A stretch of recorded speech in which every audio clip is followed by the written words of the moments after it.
മഹാദേവൻ ഒരു ബാലന്റെ പിതാവായി അവന്റെ കുടിലിൽ വന്ന ദിവസം ഒരു ചെറിയ ഗ്രാമത്തിൽ ദാരിദ്ര്യത്തിന്റെ കൈപ്പുനീർ കുടിച്ചൊരു ബാലനും അവന്റെ മാതാവും താമസിച്ചിരുന്നു. കളിക്കൂട്ടുകാരോ കളിപ്പാട്ടങ്ങളോ ഇല്ലാതെ ഒറ്റപ്പെട്ട അവന് അവന്റെ പിതാവായിരുന്നു ലോകം. പക്ഷേ പിതാവിനെ അവൻ ഓർമ്മ വെച്ച കാലം മുതൽ കണ്ടിട്ടില്ല. പുത്ര, നിന്റെ പിതാവ് ദൂരെ എവിടെയോ ജോലിക്ക് പോയതാണ്. നിനക്ക് ഇഷ്ടമുള്ള കളിപ്പാട്ടങ്ങളുമായി ഒരു ദിവസം നിന്റെ പിതാവ് വരും എന്ന് പറഞ്ഞുകൊണ്ട് അവന്റെ മാതാവ് എന്നും അവനെ ആശ്വസിപ്പിക്കും. വാസ്തവത്തിൽ ആ പിതാവ് അവരെ വിട്ടു പിരിഞ്ഞിട്ട് വർഷങ്ങളായിരുന്നു. അന്നൊരു ഉച്ചനേരം സൂര്യന്റെ കത്തുന്ന ചൂടിൽ നടന്നു തളർന്ന ആ ബാലൻ വിശന്നു വലഞ്ഞു. ഒരൽപ്പം ആഹാരത്തിനായി അവൻ ചുറ്റും നോക്കി. അപ്പോഴാണ് വഴിയരികിലെ ഒരു മാവ് അവന്റെ കണ്ണിൽ പെട്ടത്. ആ മാവിൻ ചുവട്ടിൽ പുരാതനമായ ഒരു ശിവലിംഗമുണ്ട്. ആ മാവിൽ നിറയെ തേൻ തുളുമ്പുന്ന പഴുത്ത മാമ്പഴങ്ങൾ തൂങ്ങിക്കിടക്കുന്നു. കൊതിയോടെ ആ ബാലൻ ആ മരത്തിൽ കയറാൻ നോക്കി. പക്ഷേ താഴെയുള്ള ശിവലിംഗത്തിന് മുകളിലൂടെ ചവിട്ടാതെ മരത്തിൽ കയറാൻ കഴിയില്ലായിരുന്നു. ഒട്ടും ചിന്തിക്കാതെ, ഒട്ടും ഭയമില്ലാതെ അവൻ ആ ശിവലിംഗത്തിന് മുകളിൽ ചവിട്ടി മുകളിലേക്ക് കയറി. വിശപ്പ് കൊണ്ട് വിറയ്ക്കുന്ന അവന്റെ ശരീരത്തിൽ നിന്നും വിയർപ്പ് തുള്ളികൾ ആ ശിവലിംഗത്തിന് മേൽ ഇറ്റിറ്റ് വീണു. മാമ്പഴം പറിക്കാനുള്ള അവന്റെ വെപ്രാളത്തിനിടയിൽ മുകളിലെ കൊമ്പുകളിൽ നിന്നും മാവിലകളും താഴേക്ക് വീഴാൻ തുടങ്ങി. അത് വീണത് ശിവലിംഗത്തിലായിരുന്നു. ഇത് കണ്ടുകൊണ്ടുവന്ന ഗ്രാമവാസികൾ ആകെ ബഹളമുണ്ടാക്കി. അശുദ്ധമാക്കി, നീ എന്താണ് ഈ ചെയ്തത്? ഭഗവാനെ ചവിട്ടിയോ എന്ന് ചോദിച്ച് അവർ ആ ബാലനെ ഒരുപാട് ശകാരിച്ചു. ഭയന്നുപോയ കുട്ടി കരഞ്ഞുകൊണ്ട് താഴെ ഇറങ്ങി. ഗ്രാമവാസികൾ പോയി കഴിഞ്ഞപ്പോൾ അവൻ ശിവലിംഗത്തെ നോക്കി പറഞ്ഞു, എനിക്ക് ഒരുപാട് വിശന്നിട്ടാണ് ഭഗവാനെ, അതുകൊണ്ടാണ് ഞാൻ അങ്ങയെ ചവിട്ടിയത്, എന്നോട് ക്ഷമിക്കണേ. നിഷ്കളങ്കമായ ആ വാക്കുകൾ കൈലാസം വരെ എത്തി. പെട്ടെന്ന് പരിസരമാകെ ഒരു ദിവ്യ പ്രകാശം നിറഞ്ഞു. സാക്ഷാൽ മഹാദേവൻ ആ ബാലന് മുന്നിൽ പ്രത്യക്ഷപ്പെട്ടു. ലോകം കണ്ടത് അശുദ്ധിയായിരുന്നുവെങ്കിൽ ഭഗവാൻ കണ്ടത് അവന്റെ വിയർപ്പിന്റെ അഭിഷേകവും മാവിലയുടെ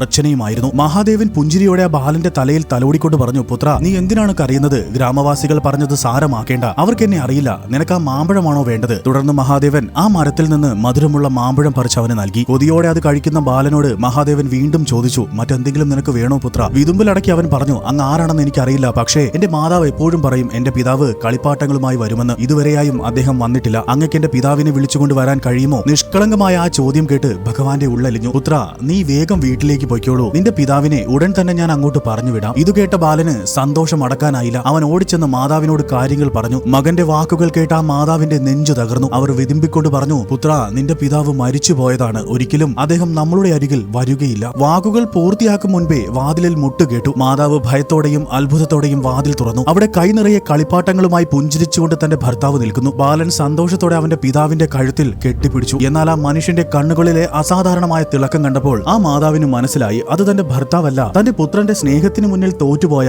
സാക്ഷാൽ മഹാദേവൻ തന്നെയാണെന്ന്. തുടർന്ന് ആ പിതാവ് കുറച്ച് സമയങ്ങൾ ആ പുത്രനുമായി ചെലവഴിച്ചതിനു ശേഷം അദ്ദേഹം വീണ്ടും ദൂരേക്ക് പോവുകയാണ് എന്ന് പറഞ്ഞുകൊണ്ട് യാത്രയായി. ഈ കഥ നമ്മെ പഠിപ്പിക്കുന്നത് മഹാദേവൻ നോക്കുന്നത് നമ്മുടെ പ്രവൃത്തികളല്ല, മറിച്ച് നമ്മുടെ ഉള്ളിലെ നിഷ്കളങ്കതയാണ്. ആചാരങ്ങളെക്കാൾ വലുതാണ് സ്നേഹം നിറഞ്ഞ മനസ്സ്. നാം ഹൃദയം തുറന്ന് വിളിച്ചാൽ ഏത് രൂപത്തിലും മഹാദേവൻ നമ്മുടെ സഹായത്തിനെത്തും എന്നതാണ് ഈ കഥയുടെ സാരം. മഹാദേവന്റെയും കൊച്ചു ബാലന്റെയും ഈ കഥ നിങ്ങൾക്ക് ഇഷ്ടമായാൽ ലൈക്ക് ആൻഡ് സബ്സ്ക്രൈബ് ചെയ്യൂ. ഹർ ഹർ മഹാദേവ്.